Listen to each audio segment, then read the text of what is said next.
And so that takes us to the main event of night one, and we're talking about the undisputed WWE Championship match between Cody Rhodes and Randy Orton. And I'm glad that Cody was able to keep an eye out on Randy Orton and keep keep his wits about him. We just found out today that there will be no permanent damage to the eye. He's not going to lose his right eye or left eye, whichever one it is. He's going to heal, but he is looking rough. I don't recall anybody ever getting that shit sunk in like that for from a punt kick from Randy Orton, man. He was looking like a sloth. Did you see his eye just kind of starting I to saw melt away? all stages of it. Yeah, Jesus. And on Monday he had like the big purple. it opened. Shit. It opened. Yeah, it did. Thank goodness for that. But as a match, okay, I'm going to invoke the Drew McIntyre rule here. And Cody's kind of in that same space, which is probably why I don't like Cody versus McIntyre Deliberate matches. though. It's deliberate. He is trying to be Cena so hard. Yeah, he is trying to Cena so hard. I've never seen someone work so hard at doing so little. And Randy is kind of in that same vein, but Randy has a charisma about him that's so much different from Cody. It doesn't feel forced from Randy. With Cody, there's always been an element of like manufactured with Cody, where it's just like I'm supposed to cheer him because they kind of want me to cheer for him, as opposed to like I just love Randy Orton. I just love this fucking guy. He could do no wrong in my eyes. And this match is exactly everything copy and paste that we said earlier about a Drew McIntyre match. This is what it's gonna be. This is a good Drew McIntyre versus Drew McIntyre matches. Cody Rhodes wrestles Cody Rhodes matches. It's just what it is. He's going for the emotion. He's trying to elicit responses. He's not going to go out there and do a million things in the ring. It's all going to be paced. It's all going to be comfortable. Like Randy says, he likes to bat 1,000.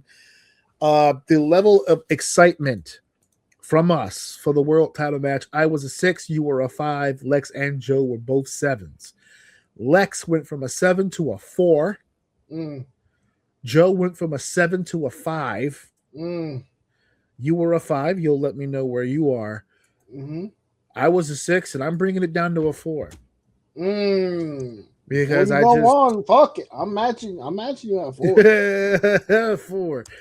And they were the ones that got the time, and they're the WrestleMania main event, so I get it.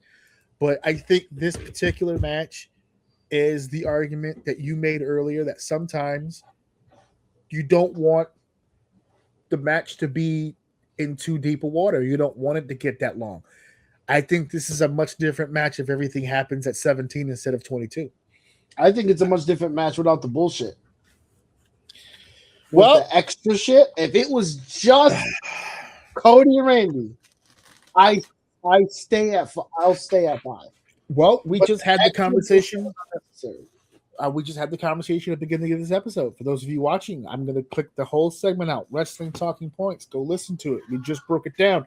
Mark Shapiro, the president of TKO, saying they've got their hands in creative. I want to take points away for that. But this was a 20-year feud that didn't need all this extra. We didn't need a Jelly Roll. We didn't need a Pat McAfee. We didn't need any of that shit. But now we're all learning that it wasn't really up for fucking discussion. This shit's gonna here are the toys, make it fucking work. Maybe we should applaud that it was limited in the sense of Pat kind of got taken out by Jelly Roll at the very beginning, and then they were allowed to kind of have their own match, and then Pat McAfee comes back out at the end to be a part of the finish, even down to Randy Orton RKOing him to sever the relationship, so we don't have to see this anymore. But it just looked like that whole the handling of Pat McAfee just felt petty, almost. Oh, you want him at WrestleMania? Okay, cool. Pat, go out there, do the ring introduction, get some heat for him. Stand out there, try to get a little involved, get a little handsy with Cody, and then Cody's going to fucking give you all of his moves and fuck you up and then throw you out into the outside area, to which Jelly Roll will use his jitsu to arrive out of nowhere and splash you through a table so that you can come back here and take a break. And then we'll put you in a neck brace and a referee shirt later.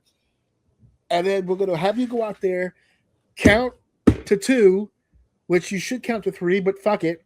Because what sense does that make? You're trying to screw over a champion and you stop at 2. And then your excuses, you look at Randy, you go 1, 2, you look at Randy, he kicked out. What the fuck does that matter? No, that shit cracked me. You pointed that out. I wanted to disagree with you so hard. That shit made no fucking sense at all. It's like intending to go out into the street to rob somebody, and the minute you put your hands on their pockets or their pants, and they go, "Hey, what are you doing? Stop!" You just stop. You go, "Well, I was gonna rob him, but he said not to, so I don't know what to do now. I guess I'm just gonna leave." So he caught an RKO for his stupidity, and now he's out. And now Pat McAfee is tweeting that he's retired from pro wrestling. He's done. Here's a side of this Pat McAfee thing that I don't think people really considered. Maybe Pat McAfee didn't want to do this. Maybe this was just 2 things can exist at the same time. Like we're all killing Pat because this is all stuff that we didn't really want to see and we didn't really want. Maybe the reason why he's disappearing from wrestling at this point is because they were asking him to do shit that he didn't want to do. You think he wanted to go out there and cut a fucking promo about how shitty the business is, or he didn't go out there and just freestyle a fucking promo. At the very least, there was some talking points that they gave him. They wanted him to go out there and try to get heat. That was their version of heat. So, I mean, there's a lot of moving parts here, but as far as the matches go, I'm not going to say it was as bad as last year when he had Cena at last year's WrestleMania, and they purposely went out of their way to make that a bad match. I have no idea how it was that terrible of a fucking main event, especially for his last main event ever at WrestleMania. For that to be as bad of a match as humanly possible is crazy. This match was a little better, but there were so many bells and whistles on this that it just took away from the actual drama and the actual enjoyment of this match. And I think everyone felt it. This was not appreciated by a lot of people. This was not. So we have the level. Let me see here. I think I already did it, right? Yeah, you pretty much stayed in the middle, 5-4. But anything else about this match that really stood out to you? It's a Cody match, man. It's a Cody match. I don't know. I stand on the fact that Drew and Randy would have been better, but. You know what? I don't know now. Because like I just said 2 seconds ago, Cody and Drew are kind of comparable to me. I don't know. I'll make your argument. Randy will pull that out of you. Randy will pull it out of you. I think Drew would have had a more physical match. Drew would have been more physical. That would have been better for me. It would have felt that. It would have felt more like a fight with Drew than it does with Cody. I'll give you that. Yeah. It is what it is. All right. That concludes night 1. We didn't spend a whole lot of time on that main event for a goddamn reason. No. So